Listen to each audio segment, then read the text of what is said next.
2 hours later. Isang mapagparang gabi mga kapana, eto muli po kami nakapag-adventure. Hindi tayo nakapag-intro mga kapana at ito yung bumuhat. Isang good size na kanuping, mga kalahating kilo na ito. Salamat. Malaki-laking kanuping agad yung nakita natin at kapana.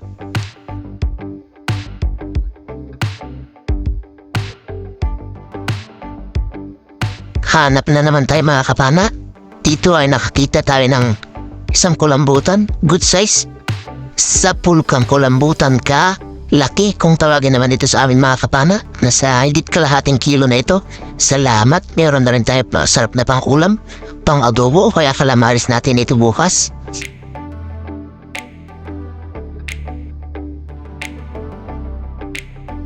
Panibagong paghahanap ulit. Dito mga kapana ay meron tayong nakitang pumasok sa butas at ito nasa labas na. Isang mangrove snapper. Sa pulkang mangrove snapper ka, ang rat naman kung tawaan dito sa amin ito mga kapana. At salamat sa mahal na Panginoon, medyo malaki ito. First class na pambenta natin. Nasa higit 1 kiluin na.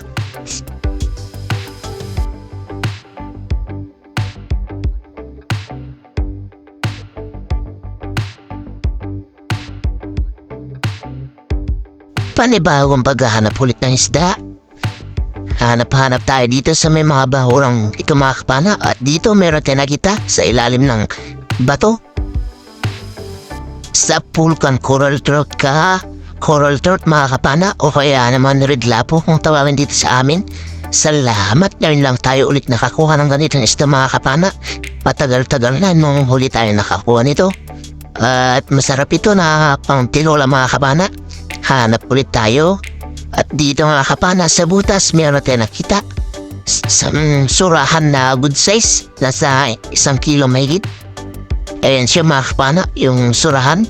Sa pulkang surahan ka, headshot mga kapana, hindi nakapalag pa. Salamat. First class ulit ito na pambenta natin. 280 per kilo yung ganitong surahan sa amin mga kapana. Hanap na naman tayo ng isdang mapapana natin. At ito, sumunod na nagpakita ulit mga kapana, surahan na naman. Medyo mas malaki ito. Sa pulkang surahan ka, salamat, headshot ulit mga kapana, hindi nakapalag na naman. Nasa 2 kilo siguro ito mga kapana. Jumbo na itong surahan na ito. Pambansang pang-ihaw ito mga kapana. Salamat Lord sa biyaya. Hanap ulit. Dito sa bahuran ito, meron nagtatago mga kapana, isang kulambutan ulit. Sa pulkang kulambutan ka, malit ito mga kapana, mga nasa 250 grams lang, pero ayos na. Pang-ulam na rin naman mga kapana. At dito mga kapana, meron tayong nakita na gumalaw dito sa batong ito. Isa palang takulit kung tawagin dito sa amin mga kapana. Isang uri din ng lapu-lapu pero hindi siya gaano lumalaki mga kapana. Ang pinakamalaki lang na nakuha ko nito ay nasa 750 grams. Hanap ulit tayo. At dito mga kapana, meron tayong nakita 2 talagbago. First class na naman. Ayun, tinama na yung isa mga kapana at yung isa kumaripas. Kaya agad tayo nag-reload mga kapana para mapana natin ito. Ayun, sa pool din mga kapana, nakuha natin silang 2. Salamat Lord. Labahita naman yung sumunod na nagpakita. Sa pool kang labahita ka, salamat. Headshot, hindi nakapalag pa. Maitim man ito mga kapana pero napakasarap din ito sa inihaw.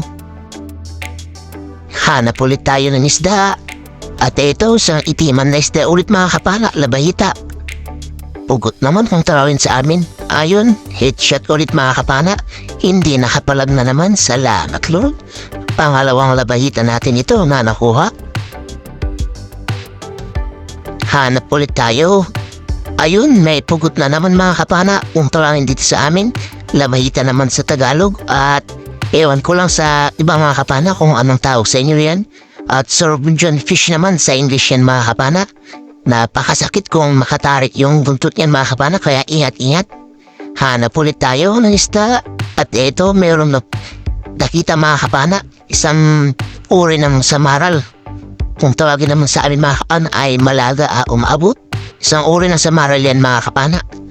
At salamat, first class na naman ito na pambenta natin. At sa di kalayuan na pinanahan natin ng samaral, mayroon tayo nakita mag-asawa na naman na talagbago. Sa pool ka ngayon. Ayan, tinamaan yung una mga kapana at yung isa naman ay kumaripas na naman mga kapana kaya agad natin hinabol. Ayun, buti at napahabulan pa natin yung buntot mga kapana. Kaya nakuha natin silang dalawa. Salamat Lord. Hanap ulit tayo ng isda. At dito silip-silip tayo sa butas. Eto mga kapana, meron nagtatago isang surahan ulit mga kapana. Sa pool kang surahan ka. Ayan, maganda yung patama natin ulit mga kapana sa surahan. At medyo malaki na naman ito. Nasa higit 1.5 kilo na ito siguro mga kapana. Salamat. First class na naman na pambenta at masarap na naman ulit na pang ihaw ito. Panibagong paghanap ng isda. Dito sa bahura ito baka mayroong nagtatago. Ito mga kapana, isang takulit. Sa pulkang takulit ka. Isang uri na naman ng grouper or lapu-lapu mga kapana. Salamat. First class na rin naman ito na pambenta ha.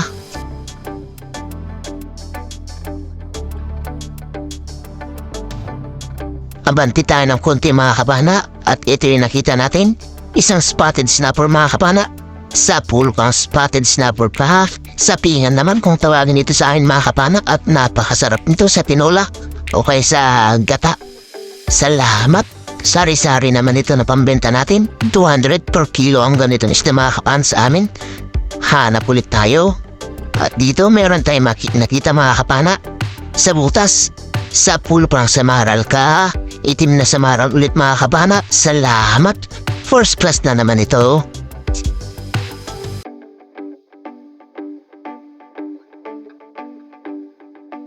At sa di kalayuan na naman na pinanahan natin ng itim na samaral, mayroon pa tayo nakita mga kapana. Isa pa. Nasa butas din. Sa pool kang itim na samaral ka. Malaga umabot kung tawagin sa akin mga kapana. Ayan. Hirap pa natin siya na ilabas dyan mga kapana kasi sumiksik siya nung pagpana natin. Buti na lang at na-headshot kaya ayan, walang kapalag-palag. At dito mga kapana, dalawang isda yung nakita natin, isang balbasan at dalagang bukid. Ito yung inuna natin, dalagang bukid. Salamat at tinamaan natin mga kapana na maayos. Ito yung sunod natin. Sa pulga ulit, headshot mga kapana, yung goodfish or timbungan. Balak yung tawagin naman yan sa amin mga kapana. Pare sari-sari yan na pambenta mga kapana. Hanap na naman tayo. At dito mayroon tayong nakita isang buksi kung tawagin sa amin or panupin. Ayun sa pool mga kapana. Salamat, sari-sari na naman ito na pambenta natin. At masarap naman ito sa tinola. At dito mga kapana, nagluko yung camera natin. Biglang namatay nung pagpana natin dito sa sura na ito. Pasensya na mga kapana. At dito naman isang suno or coral trap na naman. Ayun sa pool mga kapana, salamat at ito na rin yung huli na paano natin mga kapana at umahon na tayo. Alauna na kasi ng madaling araw. 2 hours later. Isang mapagpalang umaga mga kapana, oras natin ay alas 3 na ng madaling araw. Ito na yung mga nahuli natin. Salamat sa mahal na Panginoon at biniyayaan tayo ng ganitong isda at sip pa tayo nakauwi.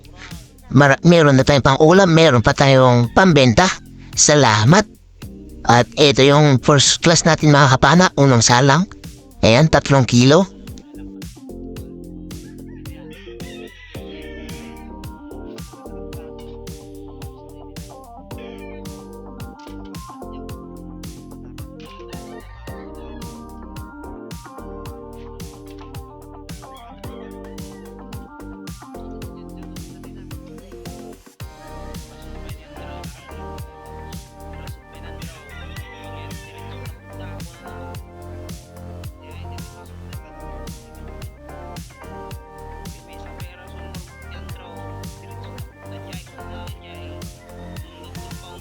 Sumunod na salang sa first class natin mga kapana. Ayan, 3 kilo ulit kaya 6 na kilo yung first class natin.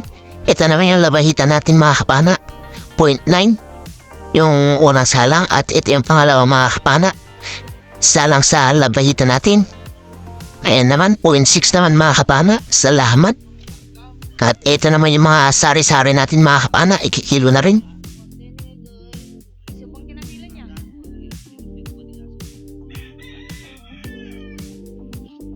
Unang salang sa sari-sari natin mga kapana, 3 kilo. At ito yung sumunod na salang.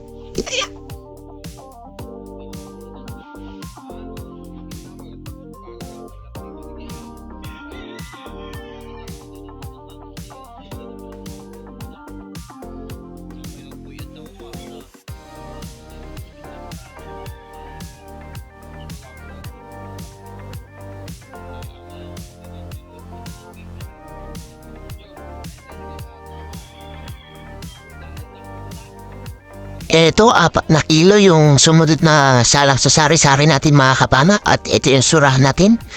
Unang salang, 2 in 1 port. At sa pangalaw ay 2 in 1 port din yun mga kapana. Ito.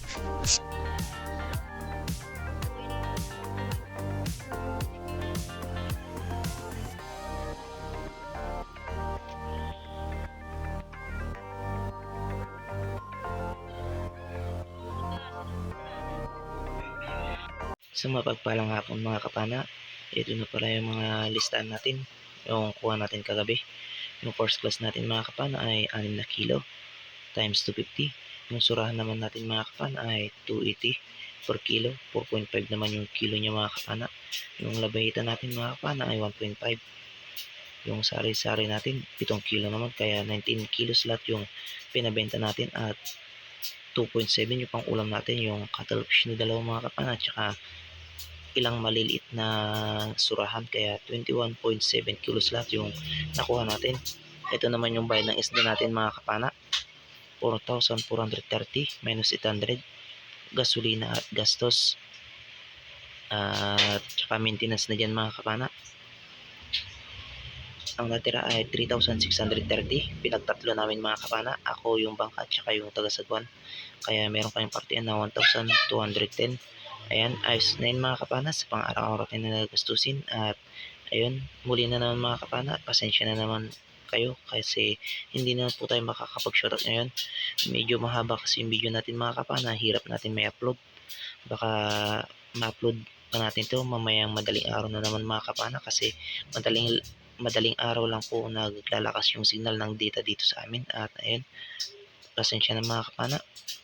At ayun, sa mga nakasuporta po sa akin dyan mga kapana, maraming salamat po. At ayun, ingat-ingat na lang po tayo lagi. God bless po sa ating lahat. Bye bye po mga kapana.